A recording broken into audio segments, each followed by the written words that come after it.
The DEA is allowed to operate in Brazil, and this puts Lula in a panic at the Planalto because Washington has opened a front that the Brazilian government tried to hold back as much as it could. The fight against the PCC and the Comando Vermelho has moved beyond internal public security discussions and is now on the radar of the United States anti-drug agencies. With the power to track money, freeze assets, cross-check information, pressure banks, and target operators who use Brazil as an international crime platform. On the morning of Friday, May 29, 2026, Brasilia wakes up to a huge political problem. Trump didn't wait for Lula to take control of the game. Marco Rubio issued the warning, and the DEA now has more room to act through cooperation, intelligence sharing, and investigations against networks linked to trafficking. Who can stop this advance now? Why did the Planalto react with fear? How is Lula going to explain that he's fighting crime while trying to stop American help? I'll tell you all about it in a moment. If you like this kind of straightforward and no-nonsense content, consider subscribing because we have videos like this every day. Washington's decision doesn't mean foreign agents controlling the federal police inside Brazil, but it does mean something that scares the Planalto even more. The United States now treats the two largest Brazilian factions as an international security threat. This changes the weight of the investigations, the way the money from these networks is handled, and the conversations with banks, ports, airports, and operators that appear on suspicious routes. The DEA already operates outside American territory through regional offices, evidence exchange, intelligence, training, and bilateral investigations. Now Brazil enters this debate under Washington's direct spotlight. The new development is the practical effect on the structure for fighting drug trafficking.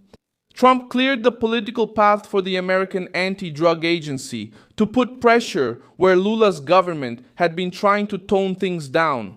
The DEA doesn't need to show up with sirens on the street to cause damage. It works through financial flows, trafficking routes, cooperation requests, databases, names circulating outside Brazil, and ties to networks that move drugs to international markets. The Brazilian presidency feels the blow because Lula and his allies didn't start by celebrating a move against the PCC and Comando Vermelho. It started with fear of intervention, talk of threatened sovereignty, and an attempt to cast Washington as the problem. That's where the right finds ammunition. When the government is more concerned about complaining about American pressure than celebrating a tool against groups that dominate territories, launder money, and challenge the state, the public takeaway is devastating. Trump comes across as the one closing in. Lula comes across as the one trying to explain why that pressure would be dangerous. Marco Rubio stated that Brazilian organizations are among the most violent in Brazil, with networks that spread throughout the region and reach the United States. The message is simple. If the drugs cross the border, if the money goes through the bank, if the operator travels, if the shell company moves resources under the radar, the problem is no longer just Brazilian. Crime becomes international. And Trump also decided to internationalize the response. Lula tried to argue that the fight against the factions should be resolved only by the Brazilian government. The phrase sounds good for a campaign speech, but it loses strength when people look at Rio de Janeiro, São Paulo, borders, prisons, ports, and communities where parallel authority sets the rules. If the Brazilian state had solved it on its own, Washington wouldn't have found the political room to enter this debate so forcefully. Celso Amorim tried to devise an emergency way out. He accepted the importance of cooperation on issues like money laundering and arms trafficking, but he rejected any use of the measure as a pretext for foreign intervention. This statement shows the extent of the discomfort within the government. The presidential palace knows it can't openly say it's against anti-drug cooperation, but it also doesn't want to hand Trump the symbolic victory of the White House taking the toughest initiative against Brazil's biggest criminal factions. The entry of the DEA into this game mainly targets the finances of the criminal factions. Recent investigations in Brazil have already pointed to networks of fraud, money laundering, companies used as fronts, and parallel financial structures linked to crime. Brazilian authorities have identified fintechs suspected of moving around 26 billion reais between 2022 and 2021. This number helps explain why the U.S. push is causing concern. We're not just talking about drug dealing spots, guns in the slums, or turf wars. We're talking about money circulating in the financial system, fuel, commerce, businesses, and transportation. An operator who uses an account outside Brazil can become a target. An intermediary who travels to the United States can be stopped.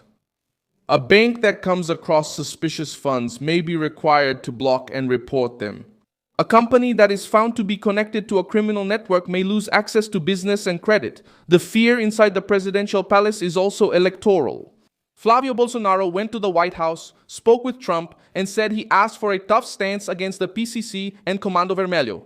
A few days later, Washington put the measure into action. For the right wing, the message is clear.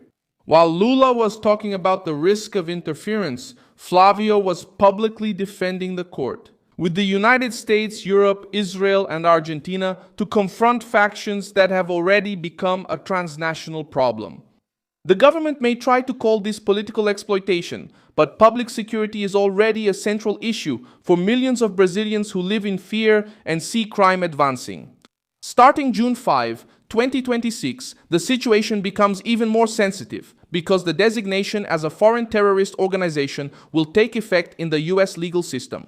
This increases the legal risk for anyone who provides support, moves funds, facilitates transactions, or serves as a bridge for these networks. The sanction applies within the reach of American laws, in American banks, in visas, in lists, and in investigations that cross borders. For those who thought they could treat PCC and Comando Vermelho only as a local problem, Trump made it an international issue.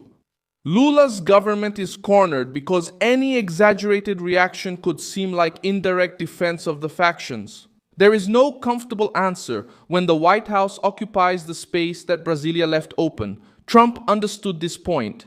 The DEA plays a technical role in this machinery, but the effect is political. For Lula, this dismantles the attempt to treat the issue only as an internal Brazilian debate. For Trump, it's a showcase of strength to show that when crime crosses the border, Washington cuts through the bureaucracy. Now, Brazil's presidential office will have to choose between cooperating with an offensive it doesn't control or reacting against it and paying the political price. Brazil's federal police, Ministry of Justice, Brazil's foreign ministry, and the diplomatic sector will have to deal with requests, alerts, information, and pressures that will increase. The next move could come in the form of names being included. A Lula to meet, Lula's deportations, alerts to banks, joint operations, and more pressure on routes used by drug trafficking. Lula to banks, joint operations, and more pressure on routes used by drug trafficking. I am Wilson Alves, Global, and my purpose is to keep you first to meet as an internationalist, and my purpose is to keep you well informed with the truth every day. The links of Lula, President. Nicely exposed. Lula, gather president. Video, leave a like on this video. Subscribe to the channel. And at the end, take a look at the comments so you can be even more well engaged with the community. Lula, be the first to subscribe to the channel. And at the end, take a look at the comments so you can be even more engaged with the Alves community.